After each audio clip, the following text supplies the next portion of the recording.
So, hello everyone. Welcome to our final guest lecture. I'm very pleased, Anton, that you are with us today to share insights into your optimization approach, sequential entropy pooling. I've already noted down a few questions myself, and the students are also very much looking forward to your talk. However, I will keep the introduction brief and hand things directly over to you. All right, so thank you very much, Jonas. In today's lecture, we will be talking about a method for updating fully general multi-tile distributions with views or stress test. And this method is called sequential entropy pooling, which is something that we have developed in practice through many years of using it. So just here, a bit of background about myself so that you understand how I came to think and work with these methods and why I think that what is currently being taught in the mainstream academic textbooks is insufficient for investment management in practice. So basically, I myself have a traditional finance economics background where I did a master's at Aarhus University, and I focused mainly on asset pricing, econometrics, and programming courses. But then I also did 30 ECTS of machine learning courses while I was working full time, where I got this perspective about what it means for a statistical method to generalize on new data or basically perform out of sample, which is what we care about eventually. So while I was studying, I was a teaching assistant in mathematics, statistics, and econometrics at both Aarhus University and University of Southern Denmark. And I think that this is the most important part that you learn at universities, because this is something that you will probably be able to use in practice when you continue working and learning new stuff. And it's also something that teaches you to think in a strict logical and analytical way, which will be necessary for you when you solve new problems in practice. So I started my career in equity derivative strategy at Nordea Markets. So this is the biggest Nordic bank, where basically I quite quickly understood that although I had all these asset pricing courses and I knew almost everything about risk neutral pricing and change of probability measures and things like this, I still did not fully understand what a derivative contract was. So basically, all these perspectives with exposure and prices relative to exposure, all perspectives with skew and term structure, and how you can do calendar trades and all these different things. It's something that I first understood at Nordea Markets. So this is the main point, is that no matter what you study at university or how much theory you learn, there is nothing that can replace practice. Because there you have to actually, face the problems as they really are, and there is a consequence to oversimplifying the approach that you have. However, I would say that when it comes to derivatives pricing, so a lot of the theory is actually also useful in practice. So because I understood risk neutral pricing, Black-Scholes, local and stochastic volatility models, I was able to understand the tools that the quants built that we would use to screen for attractive derivative strategies. However, from the beginning, I always wanted to work with investment management. So when there was an opening at the Danske Bank, I switched there to the multi-asset investment team, where I work with portfolio construction and asset allocation. And here, I immediately discovered that although I had studied mean variance, KPM, and Black-Leaderman during my master's, it did not allow us to get the insights that we wanted, because we would be talking about what would happen in the left tails of our portfolio's distributions, how the dependencies are different in that case, and basically these traditional academic methods, they do not allow us to gain these insights. So that's why I started to look into something else, which basically is the beginning of this entropy pooling, where I used the methods and I found how we can even improve it to get better performance. So just the point here is that all these methods and the framework that I present, early versions of that have been used successfully by myself and my colleagues at Danske Bank to manage complex multi-asset portfolios with the leverage and derivatives. However, when I was working at Danske Bank, I noticed that all this mainstream software it still builds on these academic theories, and basically, it's mainly used for reporting, but not for the practical investment and risk management. So most asset managers then try to build some tools that they can use for the practical insights that they need. However, in these companies, it's usually very siloed. So the connection between IT developers and users, it's not always as good as it should be, and it becomes quite hard to develop like production quality software inside these organizations. So that's why we decided to start this virtual technologies company and then develop a Python programming framework where everything runs in a fast and stable way. I would also say that it's also not like a core competence, of investment risk people. And it wasn't also for my case when I started to build like production quality software. So I had to re-educate myself over the last 5 years to understand what it means that the software is secure, that's tested, that it's deployed in a fast and stable way. All right. So it's based on practical experience and continued dialogues with institutional investors about the problems that they face in practice. I post a lot about the work that we do on Substack and on LinkedIn, and you can scan these QR codes to follow those profiles if you want. All right. So just in summary, what we do, you can see it as a direct substitute to the variance-based approach, and it's described in this portfolio construction and risk management book. I'm still editing it live in public, so you can find the latest version on the Substack link. And then there is some accompanied Python code for all the case studies that allows you to understand the theory better. But basically, for most of the methods that are based on some variance starting point, there exists an alternative that do not have the same fundamental problems, and it's something that we can solve in practice. So this is what this book shows, and it presents these alternative methods to standard variance-based approaches. All right. So then the question is that, why should we even bother, studying something else than the traditional academic stuff in variance, black data and KPM? So the first reason is that if we just look a bit at historical return distributions, so this is S&P 500 since 2000, and then we try to calibrate the best possible normal distribution. So this is where we know the mean and the standard deviation exactly. Then the orange curve, that's the best calibration that we can make.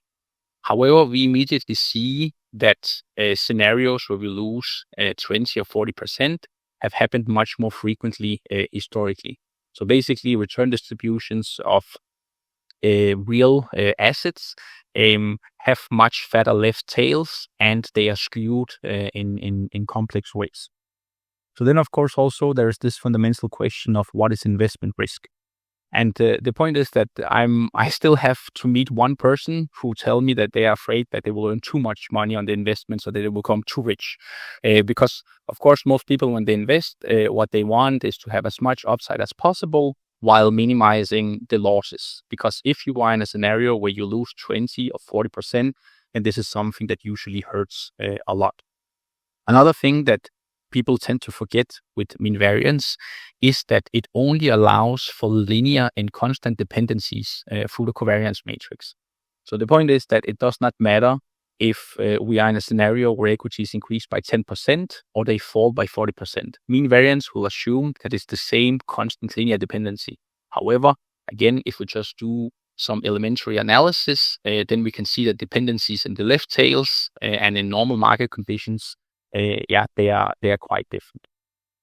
So the point is that everything we do, we want to try to approximate these empirical properties of historical distributions as much as possible while we generate new scenarios, and all the analysis method that we use, they should work and give meaningful results for these fully general Monte Carlo distributions. So just a bit more about this normal or elliptical distributions. Because in academia, there are some people that still insist on trying to justify, using this distribution. this is from the Portfolio Construction and Risk Management book, where we see the daily returns on some equity indices. And here, even academics do not try to justify or say that they are close to normal on a daily horizon, because you see you have this very, very significant kurtosis and some skews. However, some they try to argue for the existence of something called aggregational Gaussianity. And basically this comes from this idea that if you have log returns and you sum them over time, then some pseudo arguments are made that they should converge to a normal distribution. And this is based on, let's say, observations where you can see that the kurtosis on this is on the monthly horizon comes down a bit. However, you can see that there is still very significant skewness in the data. When you then look at the 1 year horizon, so you can see here, for instance, for this technology index or the energy index or healthcare, then it approximates a kurtosis of 3. And then some people, they try to use this as a slightly naive way just to say, oh, well, then it's not that far from the normal distribution, which has a kurtosis of 3. So first of all, the mistake is that you ignore the combination with skewness and kurtosis. And then also another mistake is that, for this combination of parameters, there can be many, many, many different distributional shapes. So basically here, if we actually look at this technology index historical returns that generated these combination of parameters, you can see it's still very, very, very far from a normal one, and it has a very, very complex shape. So the point here is that no matter how we twist and turn it, it's very, very hard to justify using the normal distribution. And if you build your portfolios based on the assumption that these nasty left tails are not there, then probably it can be a recipe for disaster. Because also what we see is that the correlations, they tend to become closer to 1 in the risk of scenarios. So yeah, if you assume that they are the same as in the normal market scenarios, you ignore the left tails and you just build your portfolio based on this, then you will probably have some nasty surprises whenever these significant sell-offs they happen. So for this normal distribution, of course, a lot of the justification has been based on some visual analysis, and sometimes this aggregation Gaussianity is also based on some like hand-wavy arguments. So that's why recently I wrote an article where we perform like formal statistical testing of the normal distribution assumption on different horizons. So here what you can see is these different indices we had, and then the p-values or t statistics for 3 different normal distribution tests. And again, you can see here that in most cases, we can reject the hypothesis. And basically what we did here is just to have 100 different starting points and then test the yearly returns where we have almost 25 years of data. So you can read the article on this link, and you can use the Python code to adjust and test on your own data that is relevant for your investments. All right. So now we come to entropy pooling, the fundamental. So as I already said, we want to avoid using oversimplified distribution, and we want to avoid relying on just a few simple parameters, because it can hide many of the important nuances that make the difference between us building a good portfolio and just wishfully hoping that something simple will work. So when we work with these Monte Carlo distributions, we collect them into a matrix called R. And this is, let's say, on the monthly or quarterly or yearly horizon, whichever is relevant for your investments. And then you can imagine that along the columns, this is where you have returns for your instruments and your risk factors. So let's say, for instance, this could be something like Apple, Google, or Facebook, and risk factors like interest rates and implied volatilities. So along the rows in this Monte Carlo simulation, you have the joint scenarios for these instruments and risk factors. And usually in practice, we use something like 10,000 Monte Carlo scenarios. We find that it gives a good trade-off between performance and approximation due to statistical noise. For these joint scenarios, we can also assign a probability to each of them that we collect into this prior probability vector that we call P. So basically, you can see that the starting point is much more flexible. Even from the beginning, we can assign different probabilities. And even if we use something simple, like just the historical scenarios, which can be very, very complex, and something simple like an exponential decay, then all of this will work. But ideally, you have a good Monte Carlo method that can generate realistic simulations for all the risk factors and instruments that you have. And generally, it's in practice, if you have a parametric distribution somehow, you can usually always sample from it. But there are many distributions that we can simulate from them, but we are not able to really estimate them as parameters. So it opens up for a much richer approach to investment simulation. If we want to implement some adjustments to this prior simulation, we do it by adjusting these scenario probabilities. And there are many benefits to doing it in this way. One main benefit is that we avoid any potential repricing that we have in this prior simulation. If everything is priced correctly in the prior, then when you change these probabilities, well, then there's still this consistency, which is relevant when you have derivative instruments and things like this. So the method that we use to change these probabilities, it's called entropy pooling. But the essence is that we minimize this relative entropy objective subject to linear constraints on these posterior probabilities. So this is how we can implement a view, let's say, on the mean, on the variance, skewness, and kurtosis. And this relative entropy quantity is actually something that in many, many other fields is studied very, very carefully. So it has a very, very strong theoretical justification. And actually, if you look at this expression and you imagine that you have like a uniform prior probability, so let's say if you have S scenarios, then all these P entries, they will be 1 over S. Then you can see that this expression, it can reduce to, entropy maximization. So the point is that if you at some point hear about the principle of maximum entropy, well, it's the same as relative entropy minimization with a uniform prior. So it's just that the prior is implicit. However, some of the people who really study the theoretical aspects of entropy minimization or entropy maximization, they say that all entropy is relative, and then sometimes it's just implicit when the prior is uniform. All right.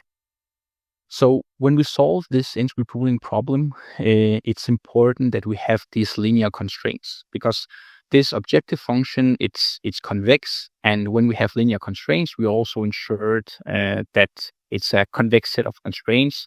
So then it's the field of convex constraint optimization, where there exist very, very efficient algorithm software for solving these problems. However, we note that this formulation, it's a function of the number of scenarios that we have. So let's say that if we have 10,000 scenarios, there will be 10,000 variables in this case. So if we differentiate with respect to each of these x's and we put it equal to 0 and isolate for x, so this is the first order conditions for the optimization, we get an expression that looks like this. So these x's, these are the posterior probabilities that we want to find, and eventually we just call them x because before we solve the problem we don't know what they are. But the solution has this form.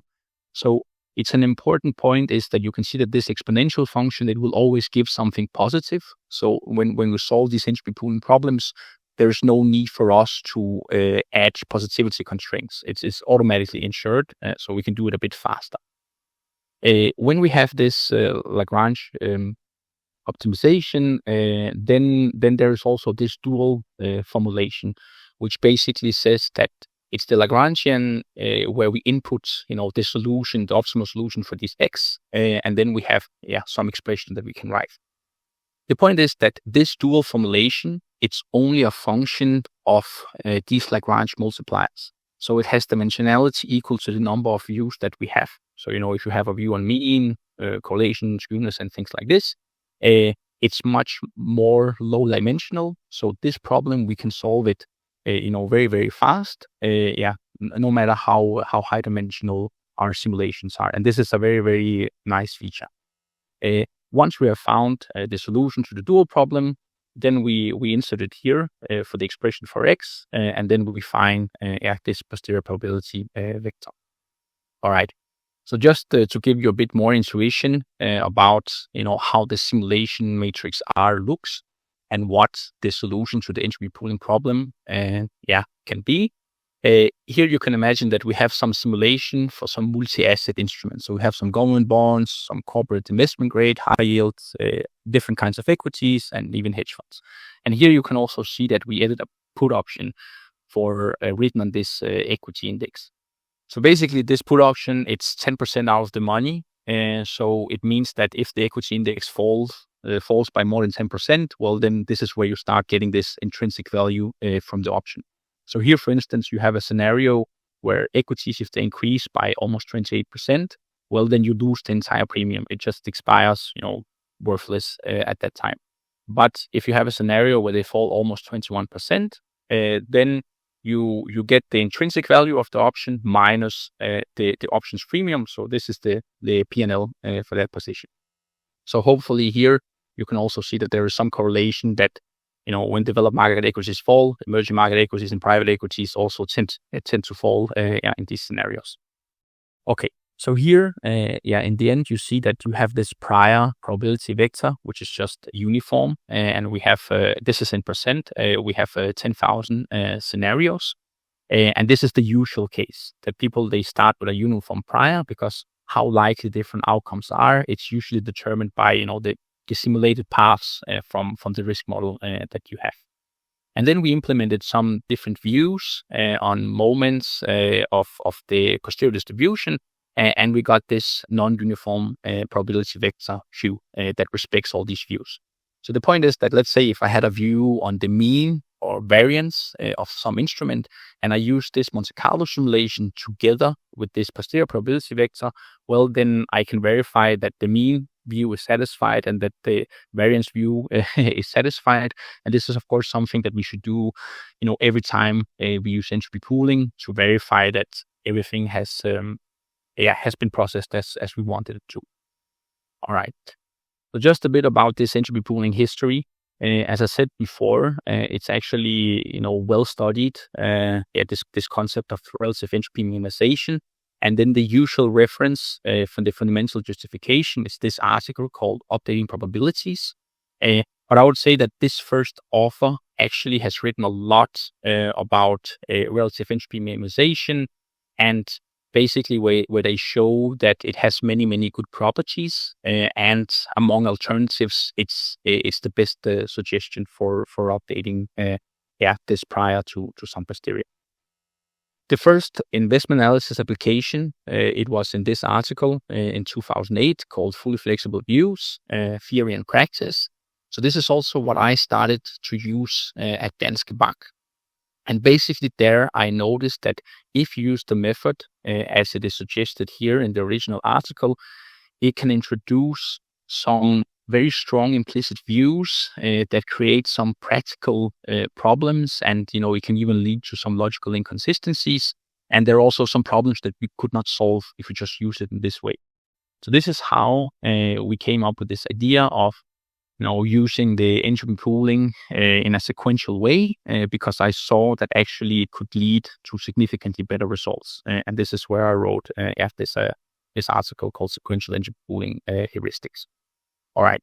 So just a bit more like intuitive, why is it that we minimize this relative entropy, and which is also known as the KL divergence? The short answer is just it has very good properties for the updating problem. But the a bit more like intuitive answer is that it helps us to update this prior distribution while predicting what will happen to all the assets and risk factors that we have, and then without introducing a lot of spuriosity. So by respecting the dependencies that we have in the prior simulation. What this means, a bit more detail, I think you have to read more about the method and work with it in practice to understand. But just one example is that let's say that we have a view that the expected return of S&P 500 should be equal to 10%. and then we just have like one scenario in our simulation that has a 10% expected return, 10% return, we could just assign all probabilities to that scenario. But clearly, this will be a very, very large stress test compared to the prior, because probably in reality, we do not believe that it's only one outcome possible for the S&P 500. Anyway, here you can see an example of this predictiveness. So here you have a joint distribution for developed market equities and corporate high yield. The prior, in this case, it's just a log normal distribution, so still very simple. And then we implement some views on developed market equities, on the left tails in particular. So here we introduce some more mass in the left tails, and then entropy pooling tells us that if we are to respect the dependencies that we have in the prior simulation, well, then we also would expect to have more mass in the left tails of corporate high yield. So this is where the true power of entropy pooling comes, because it's just as easy for us to stress test a portfolio of S&P 500 or a portfolio of S&P 500 and 1,000 of derivatives written on S&P 500. We will get a consistent update if we use entropy pool. All right. So here you can see in practice some common view specifications. So for example, if you have a view on the mean of some instrument or risk factor, we'll just take a column from this matrix R, you transpose it and you multiply it by these posterior probabilities, and then this is the discrete distribution equivalent of the expected value. So here we use this interesting sign to indicate that it can be a view which is an inequality in one of the two directions or an equality. Here you also see that since it is probabilities, then we must require that they sum to 1. So basically it's not really a view, but it's something that we always need to include. But all these positivity constraints we can exclude because we saw that the form of the solution will always be positive. So here you also see that I wrote some different classification for these views. Here, for instance, you have a view on the variance.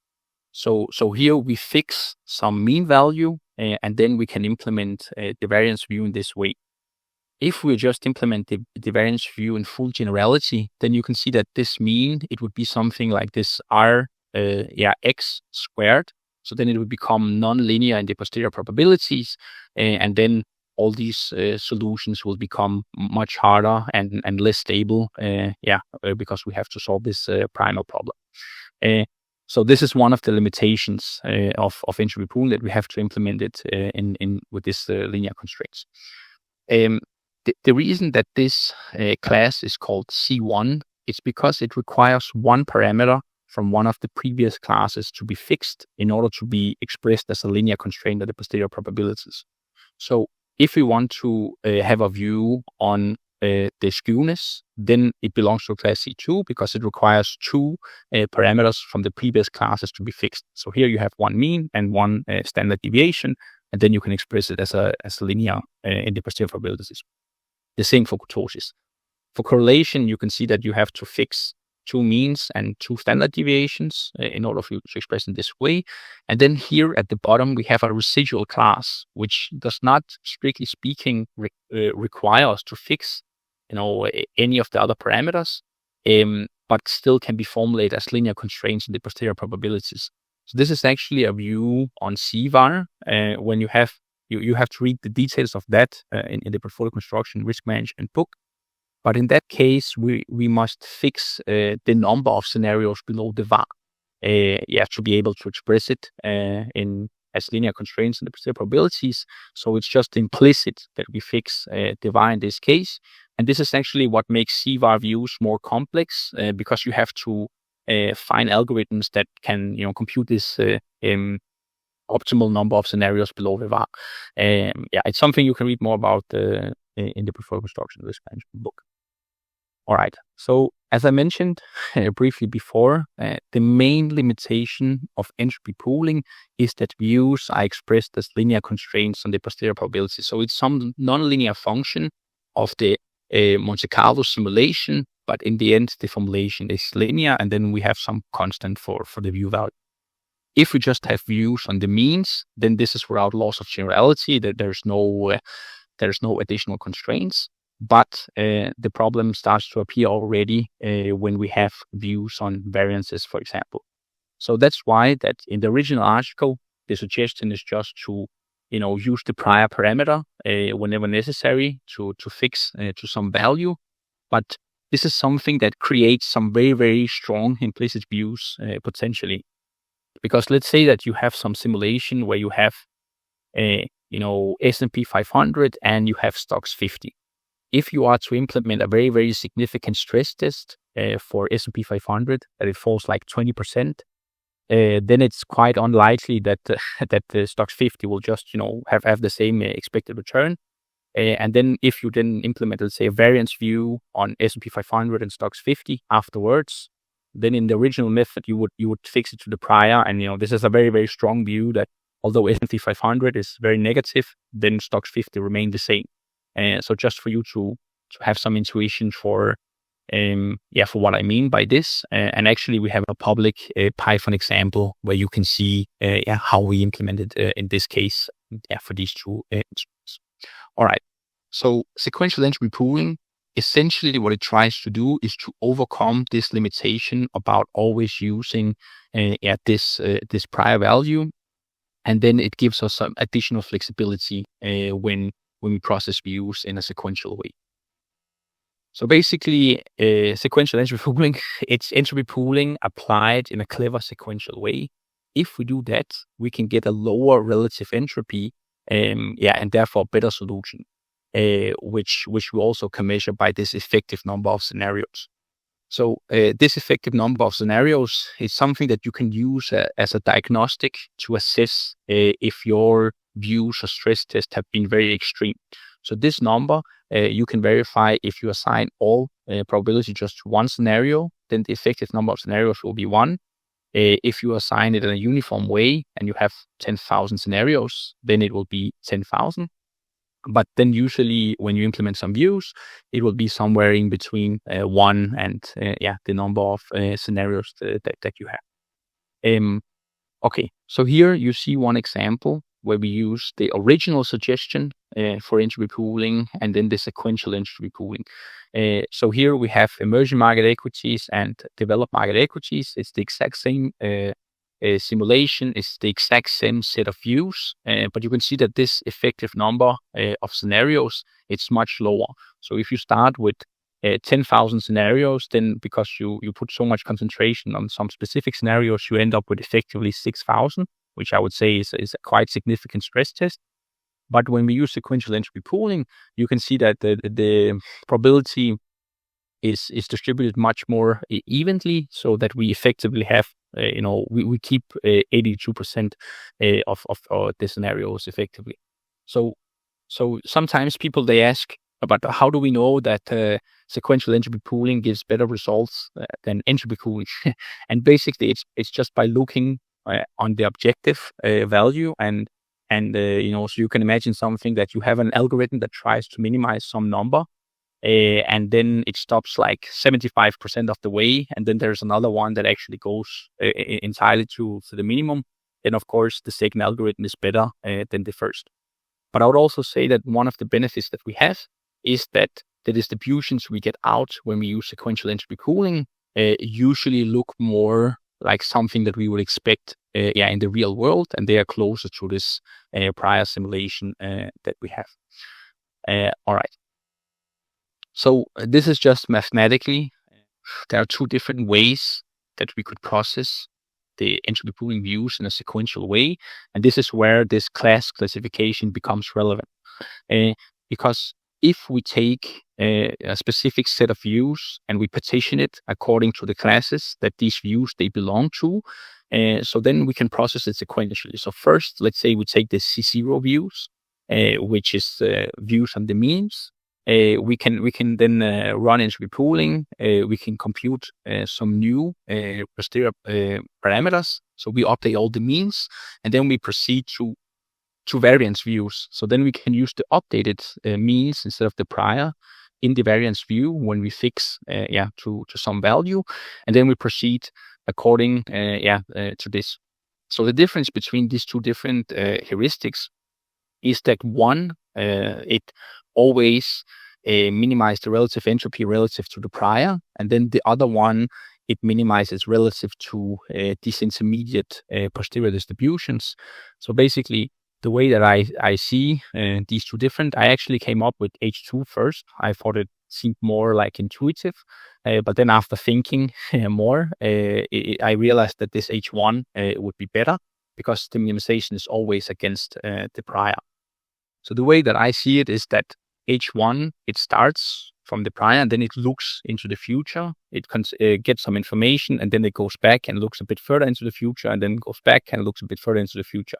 While this H2, it takes a step in the right direction and then it continues, from these steps.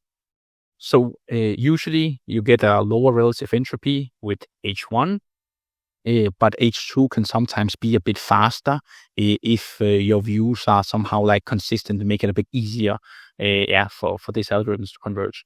The practical difference, it's quite small, and the computational time is very, very fast for all of them. So it's not the decisive factor, but you can try whatever you think makes sense for the particular problem that you have. All right. So here is just an overview of how these algorithms, they run in practice, a bit more concrete than classes and views, partition, and things like this. So in the first processing, we would run all our mean and value at risk views. We get some posterior probability vector and some posterior parameters. We then use these posterior parameters where we include, again, our mean and value at risk views, and then our variance views.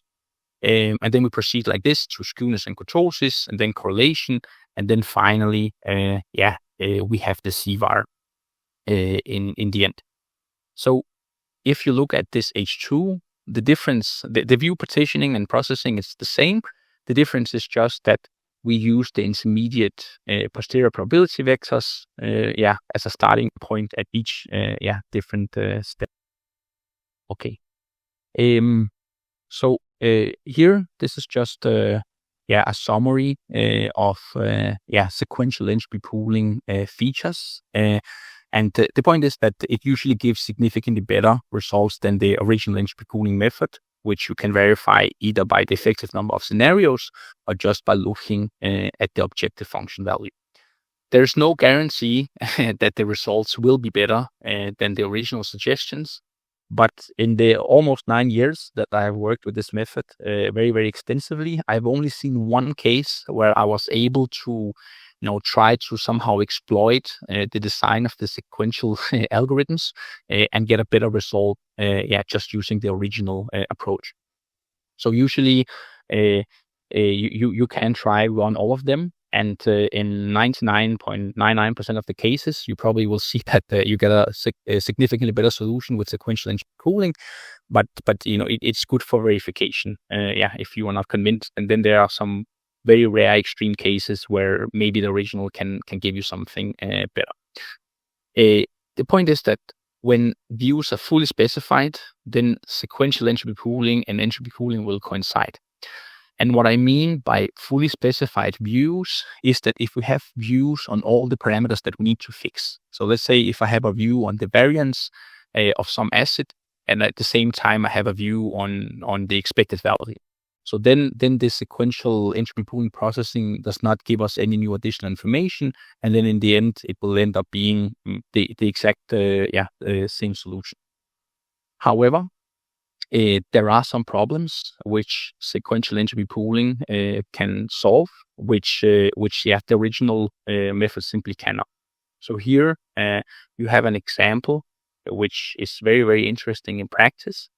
So you can imagine that you have something like a 60-40 portfolio consisting of equities and bonds, and you want to implement a view that the expected return of that portfolio is equal to the portfolio's 90% CVAR. So basically that you are in the left tail of your portfolio distribution. But not only that, you also want the correlation to flip from something negative to something positive. So basically, this is the scenario that most multi-asset investors they are afraid of, that there's a big loss in their portfolio, and the correlation becomes positive. So it's interesting to analyze this aspect and maybe see if you can build a clever tail risk hedge, which is not just outright hedging of the individual exposures, because due to the volatility risk premium, this can be very, very expensive for equities, just lying with this outright hedge and not doing it in a more clever way. The point here is that you can see that this view that the expected return on the portfolio is the 90% CVAR. Very clearly, it changes the expected return of bonds and equities, and it also changes their standard deviations. So the point is that if you want to implement this correlation switch with the original method, you cannot process it in 2 steps. So you have to fix it like to some prior, but then it's just not possible to solve the problem. It becomes logically inconsistent in this way. For sequential entropy pooling, it's no issue, because it just computes the mean view as a C0 view, and then the correlation afterwards with updated means and standard deviations. All right. So just some principles for sequential entropy pooling and how you can think about, let's say, if you come up with some other views that I did not show. Please do not be limited by these common parameters. Then you should place them according to these principles if you want the best performance, or at least build it in a consistent way. So the idea and the main assumption is that views that belong to the same class, they tend to affect other parameters that belong to the same class more than some parameters that belong to another class. So for example, if I have a view on the mean, it tends to, or a mean of S&P 500, it will probably affect the means of the other equity indices more than their volatilities or their skewness and kurtosis. So that's the main assumption of how we build these algorithms. And if we test it in practice, then usually this is also what we see on real world data. So this is how I discovered it. And then the idea is that we want to fix parameters only when it's absolutely necessary. So this is why that the correlation view should be processed after skewness and kurtosis.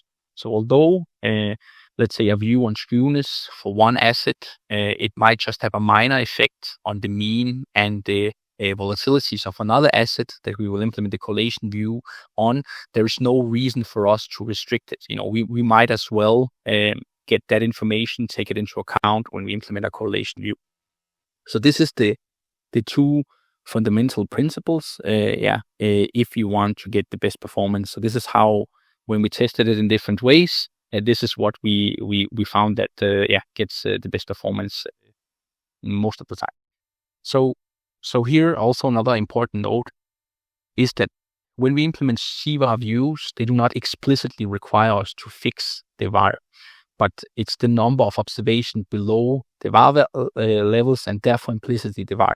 So these algorithms for fully general CVAR views, they should take all the other views into account, and then based on that, search for like the optimal number of scenarios under the VAR level. And there are many numerical aspects in that. So it's algorithms that we have spent a lot of time on developing to get the best performance.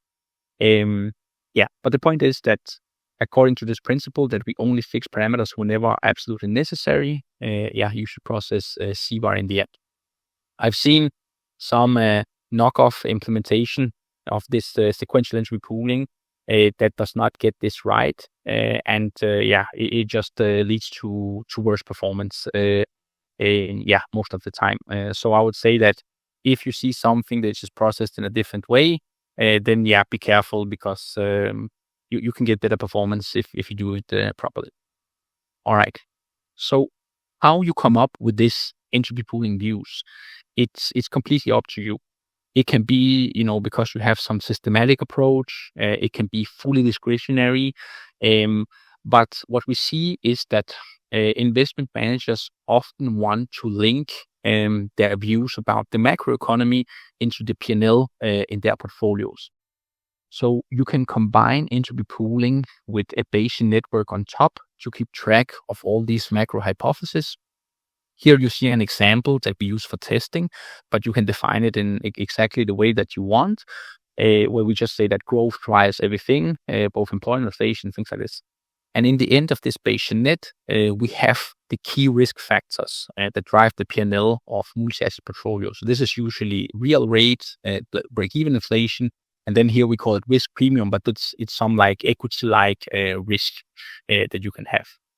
So with this framework, with the Bayesian net, it helps you to keep track of what you mean by low growth, high growth, what's the probability of these different scenarios, and also the conditional probabilities of, let's say, high employment with high growth, and so on.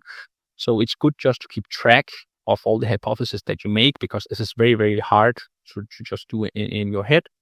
And then after that, it will generate joint views for these key risk factors, in a consistent way, which you can then translate into entropy pooling and see how it affects your P&L.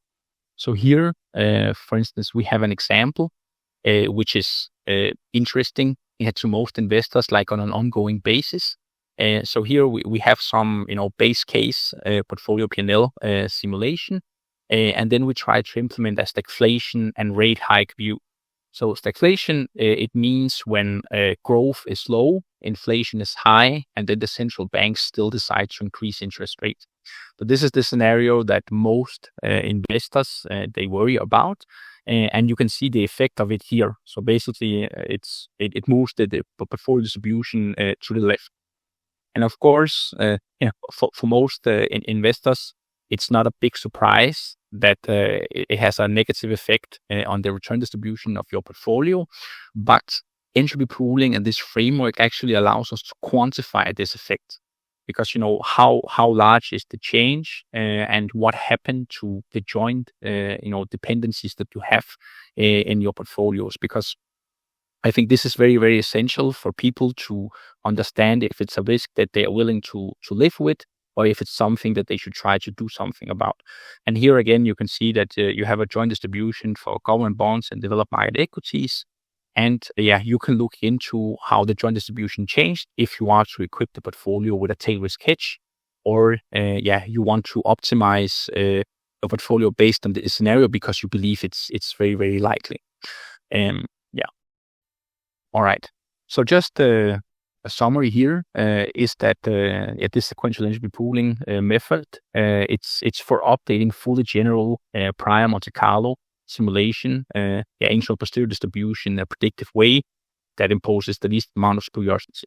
You can view this as a generalization of Bayesian updating, and basically in the sense that if you have Bayesian updating, then you have a prior distribution before you see any of the data. Then you get some data, and then you arrive at the posterior.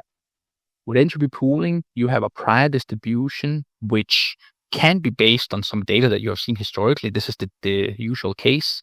And then you implement some views or constraints on the posterior distribution. And then the entropy pooling method helps us to arrive at this posterior in a nice way. So the point is that we do not need to see data to arrive at the posterior. We can speculate, or we can generate some views or some stress tests that we want to examine. And then entropy pooling allows us to analyze it very carefully. This relative entropy minimization, it's not only powerful and feasible in practice, it also has a very strong theoretical justification, which makes it the best updating method among other like interesting candidates. As we saw at the end, sequential entropy pooling can be combined with a Bayesian network on top to keep track of all your causal assumptions and translate macro into portfolio P&L. Or if you want to analyze some geopolitical risk, for instance, then you can define these variables how you want, and then assign different probabilities to geopolitical events, and see how it affects your portfolios. Another important point that I will make here in the end is that if we perform CVAR optimization, then it operates directly on these Monte Carlo simulations and these probability vectors. So the point is that it does not matter how complex our simulations or our views and stress tests are. CVAR will give us meaningful results, and it will focus on minimizing the tail risks. And it can also incorporate if the dependencies are different in the tail compared to the rest of the distribution. All right. So at the end, it's just the license for the slides and some disclaimer. So now, if there are some questions, we can take this.